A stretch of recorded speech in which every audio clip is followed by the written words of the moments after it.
Hola a todos, yo soy Adrián Benítez, el director de fotografía del Spot, y os voy a contar un poco cómo es la preproducción de un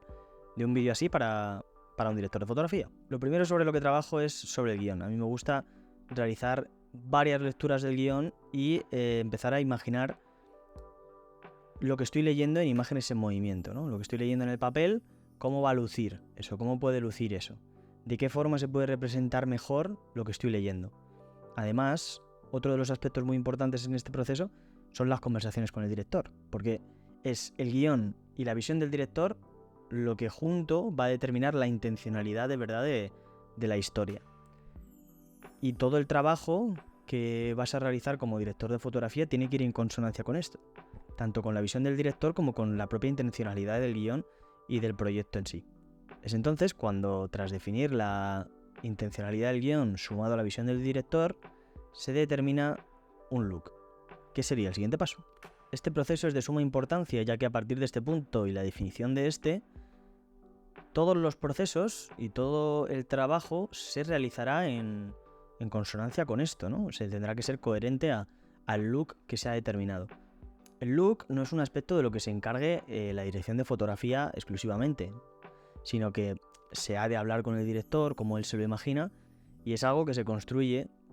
muy de la mano con el departamento de arte,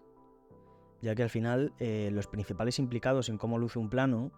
son los departamentos de fotografía y de arte. Los que construyen lo que se va a ver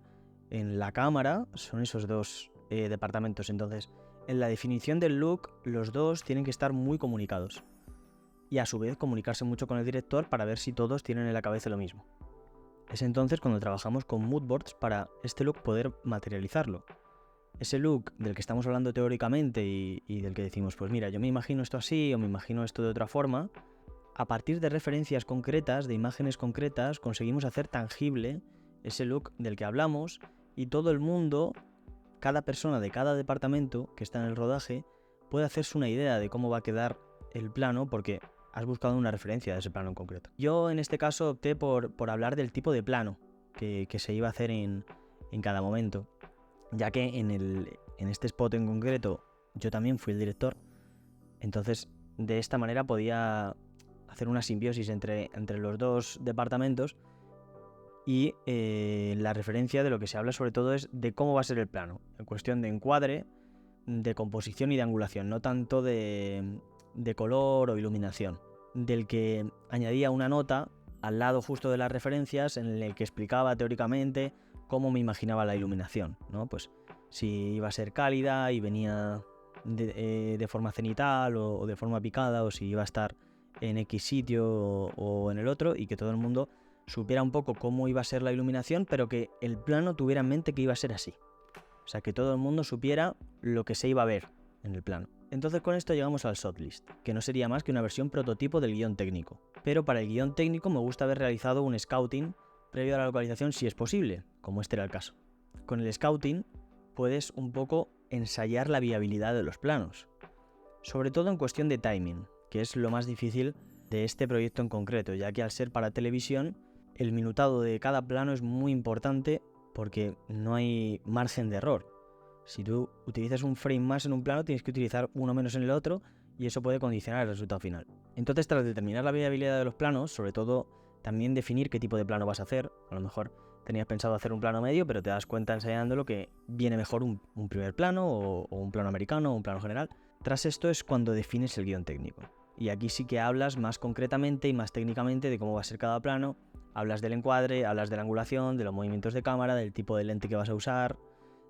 y sobre todo del minutado. Pones un tiempo a cada plano que se ha de cumplir y que hay una persona pendiente de eso específicamente, como es el script, para que pueda liberar un poco al director y que se pueda encargar pues, de otros aspectos más relacionados con la interpretación de los actores, que estén interpretando la secuencia como él tiene en mente, que esa secuencia se esté llevando a cabo de la forma que se tiene que llevar a cabo y demás. Otro aspecto muy importante en el scouting es la iluminación, ya que a mí me gusta ir al espacio y poder determinar qué tipo de iluminación voy a usar. En este caso, en el spot, en este spot, toda la iluminación iba a ser artificial, ya que el spot transcurre en su totalidad de noche. Entonces, no tenías que estar muy pendiente del tipo de luz natural que caía en el espacio ni cómo caía a determinada hora, ya que al final ibas a rodar de noche, pero sí que tenías que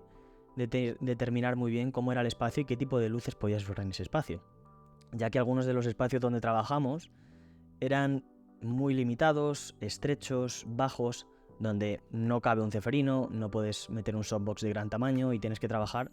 pues con luces un poco más pequeñas, como fue el caso de muchos de los planos que rodamos, donde tuvimos que iluminar al completo con tubos LED, con paneles pequeñitos, con antorchas, y no podemos usar otro tipo de luces que a lo mejor yo tenía más en mente en un inicio, pero que te ves obligado a cambiar. Es por ello que a mí en el propio scouting me gusta realizar unas plantas de cámara, un esbozo de plantas de cámara que realizo yo a mano, porque en ese momento puedo intuir bastante cómo puede ser el tipo de iluminación que voy a usar al estar en el propio espacio. A lo mejor luego en mi casa ya se me difumina un poquito más la realidad y no recuerdo el espacio exactamente, aunque haya realizado fotografías y demás, pero estando en el propio espacio me gusta realizar una planta de cámara y sobre esta planta de cámara ya luego realizar variaciones. Entonces con esto llegamos